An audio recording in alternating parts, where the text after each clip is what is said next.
The morning Marcus Webb's world cracked open started the same way every morning did, with 2 lunches to pack, 2 backpacks to find, and 1 man moving through a kitchen that still felt too quiet after 4 years. He moved fast. He always moved fast. That was the only way he knew how to function now, keep the hands busy so the mind doesn't wander somewhere it shouldn't go. Grief was like that, not the loud, crashing kind that everyone around you could see, the quiet kind. The kind that lived in the space between the coffee maker clicking on and the moment the first kid yelled from upstairs. 4 years of mornings, 4 years of lunches, 4 years of one dad doing what 2 people were supposed to do, and doing it without complaint because the boys didn't need his grief, they needed his presence. "Dad, I can't find my blue hoodie." 7-year-old Caleb's voice bounced down the stairs with the kind of urgency usually reserved for actual emergencies. "It's on the dryer," Marcus called back, flipping 2 grilled cheese sandwiches at the same time, one eye on the clock. School drop-off was in 20 minutes. His son Jordan padded into the kitchen still half asleep, shoes untied, blonde hair pointing in 4 different directions, wearing an expression that suggested he had not yet made peace with the concept of morning. "Is there orange juice?" "Fridge, bottom shelf. Tie your shoes before you sit down." Jordan looked at his shoes, looked at the fridge, chose the fridge. Marcus let it go.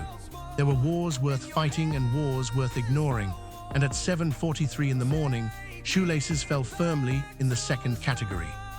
Caleb appeared at the kitchen door, blue hoodie successfully located and already half on, one arm through, one arm not. "Can we have hot chocolate tonight?" "If you ate your dinner." "What's for dinner?" "Food." "Dad." "Real food that I will cook, that you will eat." Caleb considered this negotiation complete and finished putting on his hoodie. Jordan had found the orange juice. Marcus transferred 2 grilled cheeses to 2 paper bags, added an apple to each one, added a handful of crackers because he knew the apple alone was aspirational, and zipped both bags shut. He got both boys into the truck by 8:04, a personal record for a Thursday. The drive to Riverside Elementary took 11 minutes on a good day. Today the school drop-off line was backed up past the corner of Elmwood, so Marcus sat in traffic with the radio off, watching the cars inch forward, one hand draped over the wheel, the other resting on his left thigh. The scar on his forearm caught the light through the windshield. 3 inches, pale silver against pale skin, running from just below his elbow to the inside of his wrist. He didn't look at it anymore, or he told himself he didn't. The way you stop looking at something by training your eyes away from it so automatically, the effort eventually disappears. "Dad," Jordan said from the back seat, "are we going to the farmer's market on Saturday?" "Planning on it, though I go Thursdays, remember. I go Saturday too if you guys are with me." "Can we get the kettle corn?" "If you eat something real first." Kettle corn is real. Kettle corn is sugar and air J. Caleb leaned forward from his booster seat with the kind of focus a 7-year-old reserves for truly important matters. "What about the guys with the honey sticks? Can we get those?" "Yeah, we can get those." Both boys settled back satisfied. Marcus exhaled. These were the small negotiations that held his days together: kettle corn, honey sticks, the bottom shelf of the fridge. He had built a life out of small things, and most days it was enough. Most days. He kissed both boys goodbye at the drop-off curb, watched them disappear into the flood of backpacks and sneakers, and pulled back onto Elmwood heading toward the garage where he worked. 6 years as a mechanic. His own shop now for the last 2, Webb Automotive, on the corner of 5th and Crane, named because naming it after himself felt like the only honest thing he could do. He had poured himself into it. Every late night, every early morning, every job taken at a discount for a neighbor who couldn't afford the dealer rate. The shop was his. The boys were his. Those 2 things were the whole perimeter of the life he had built. He stopped at the farmer's market on the way in, like he did every Thursday without fail. It was not a sentimental habit, it was efficiency. Fresher produce, better prices, and the woman at the egg stall gave him an extra half dozen every other week, because he had fixed her husband's transmission for cost. Fresh tomatoes, eggs, sourdough if it wasn't already gone. He had his route memorized. He moved through it with the same efficiency he moved through everything, fast, purposeful, eyes forward. He was reaching for a bunch of basil when he heard them. "Hello, sir." Two voices, identical, speaking at exactly the same time, in the precise, deliberate way of children who have rehearsed something. Marcus turned. Two boys stood in front of him, maybe 6 years old, light-haired, blue-eyed, wearing matching grey shirts with a small dinosaur on the pocket. They were looking up at him with an expression he couldn't quite name, not shy, not bold, not nervous, something measured, like they had decided something before they walked over and were now simply executing the plan. Marcus glanced around for a parent, a caregiver, anyone who might be hovering nearby with an apologetic smile, about to explain that their kids had approached a stranger. There was nobody close enough. "Hey guys," he said, keeping his voice easy, "you looking for someone?" The one on the left, slightly taller, chin marginally higher than his brother's, said, "Our mother has a scar just like yours." Marcus froze. Not the way you freeze when something surprises you, not a flinch or a startle. The way you freeze when something reaches into a part of you that has been sealed shut for years, quietly, without warning, and pulls. The sound of the farmer's market fell away, the vendor 3 stalls over calling out prices, the crunch of gravel underfoot, the low murmur of a dozen conversations happening in every direction. All of it went somewhere far away. He didn't move, he didn't breathe. He stared at these 2 small strangers who could not possibly know what they had just said to him. "What?" His voice came out lower than he intended, slower. The other boy, the one who had stayed quiet until now, pointed. Actually pointed, with the complete unself-consciousness of a child who has not yet learned that pointing is rude. His small finger extended toward Marcus's left forearm, toward the scar. "Our mom has one just like it," he said. "Same arm, same place. She touches it sometimes when she thinks we're not looking." If you are watching this right now and you just felt something shift in your chest, hit the like button. Because this story is only just beginning, and you are going to want to be along for all of it. Marcus crouched down, not slowly, his knees bent, and he was at eye level with them before he had fully decided to do it. His heart was doing something wrong inside his chest, not painful, just wrong, like a rhythm that had been running slightly offbeat for 4 years and had just, for 1/2 second, synced with something. "What's your mom's name?" he asked. The taller one hesitated for the first time since they had walked over. His chin came down slightly. "We're not supposed to tell strangers our mom's name." That's exactly right. Your mom taught you right," Marcus swallowed. "Is she here at the market?" "She's at the flower stall," the other boy said, pointing again, this time down the road. "She told us to stay by the basil while she looked at sunflowers. We weren't supposed to go anywhere." "But you came over here anyway." Both boys exchanged a look, the wordless communication of twins, a full conversation conducted in a 1/2 second. "We saw your scar," the taller one said simply, as if this explained and excused everything, which in his logic it apparently did. Marcus stood, slowly this time. He turned toward the flower stall and let his eyes move across the people clustered around it. A blur of kulkas, hats, shoulders, faces. His eyes moved carefully, the way they had always moved in crowds since the accident, with a particular kind of attention he had never fully been able to explain or turn off. Then one of the figures turned, and Marcus Webb stopped breathing entirely. She was looking down at a bundle of sunflowers, one hand lifting the stems to check them, head angled slightly forward. Her hair was shorter than he remembered, light brown, cut to her jaw now, where it used to fall past her shoulders. She was thinner, her fair skin catching the morning light. She carried herself differently from the woman he had known, something careful and considered about the way she held her body, like she had learned at some point to take up less space in the world. But it was her. It was absolutely, completely, impossibly her. "Alana," he said it without deciding to. It came out of him the way sound comes out of something that has been under pressure for a very long time. The twins looked up at him. "You know our mom?" the smaller one asked. He was already walking. He crossed the 30 feet between them in something that felt like 3 seconds and 6 years simultaneously. The noise of the market went fully underwater.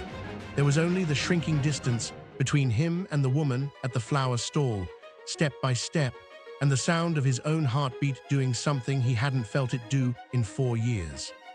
He stopped 2 feet behind her. "Alana." She went still, every part of her locked at once, shoulders, hands, the slight tilt of her head. He watched the stillness move through her the way a current moves through water. She turned around slowly. Her eyes found his face, and something crossed through them that he had no single word for: recognition and shock, and something far older than either of those things, something that had been waiting under the surface of her expression for years and had just broken through. "Muckers, barely sound, barely air." He stopped. He had thought about this moment, not often, because he had trained himself not to, but sometimes in the spaces between everything else, and in every version of it he had imagined, he had known exactly what to say. Standing here now, he had nothing.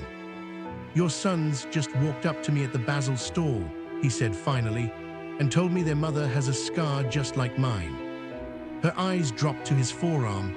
She looked at the scar for a long moment, then her eyes closed. When they opened again, they were wet, not spilling over, just full.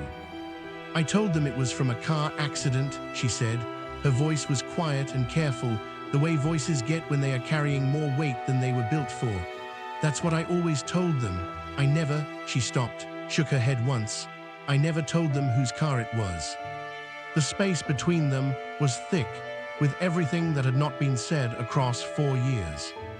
If this is your first time here, subscribe right now. Dadverse Stories drops every single week, and you do not want to miss where this is going.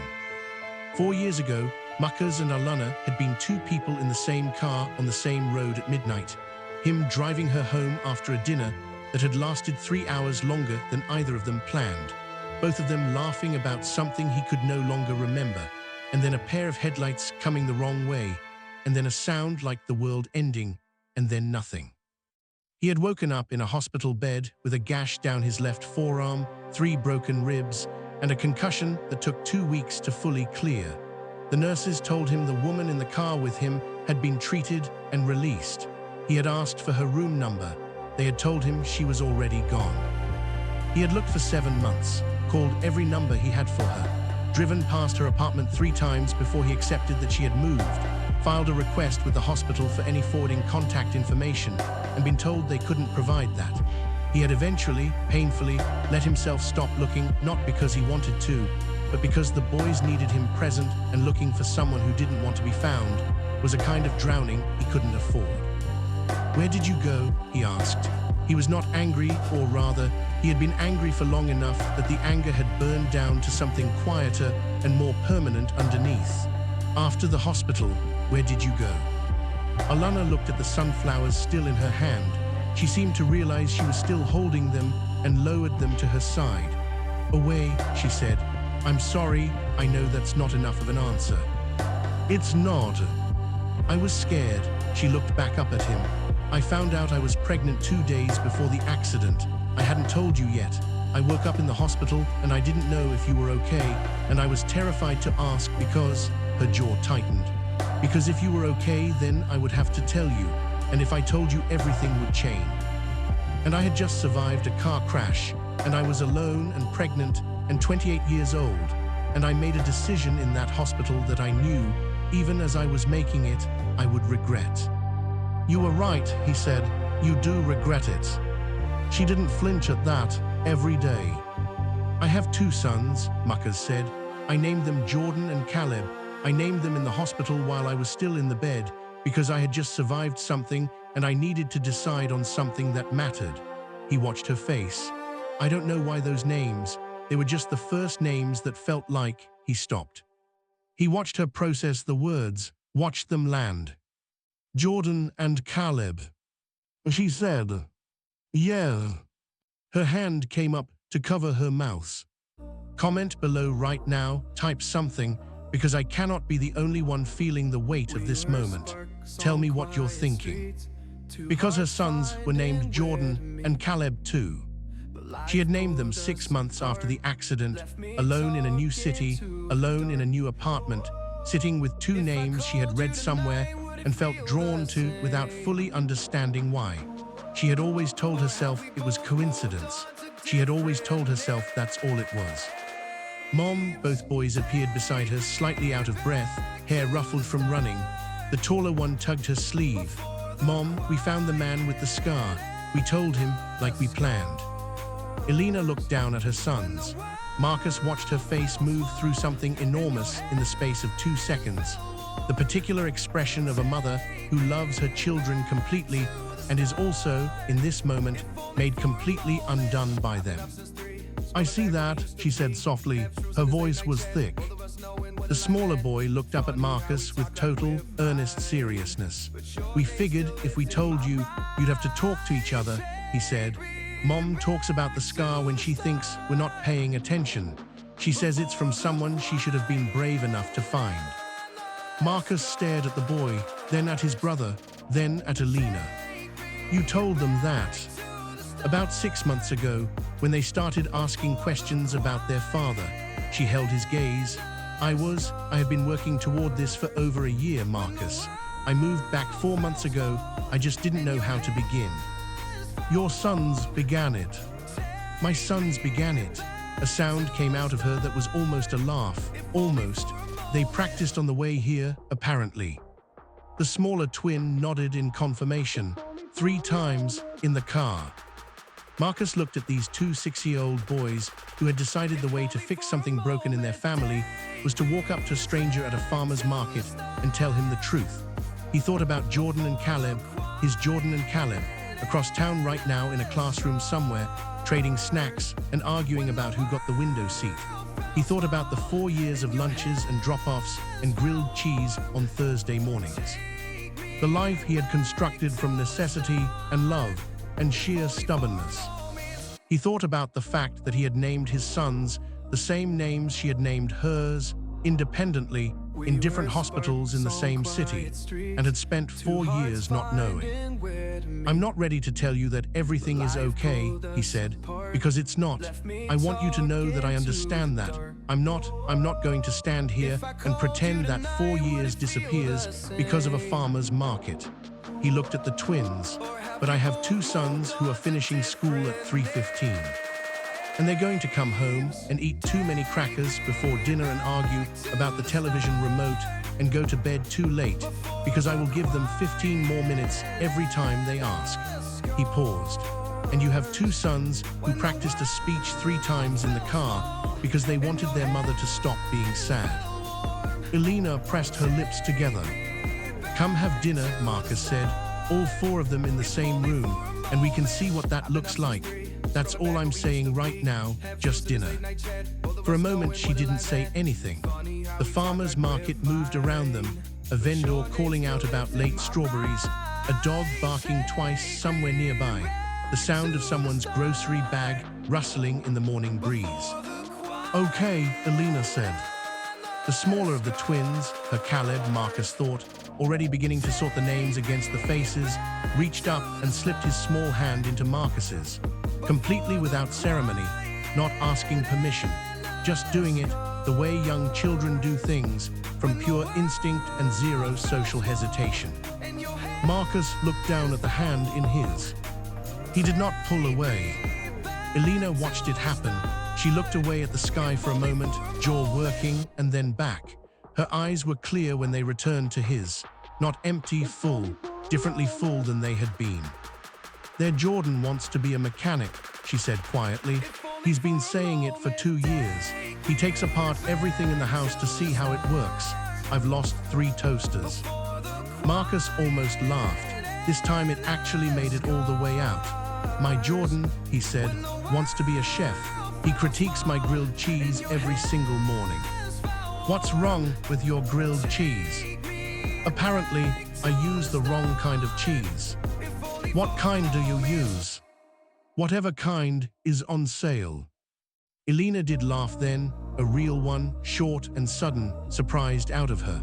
Her sons looked up at her and then at each other with the particular satisfaction of children who have executed a plan that worked.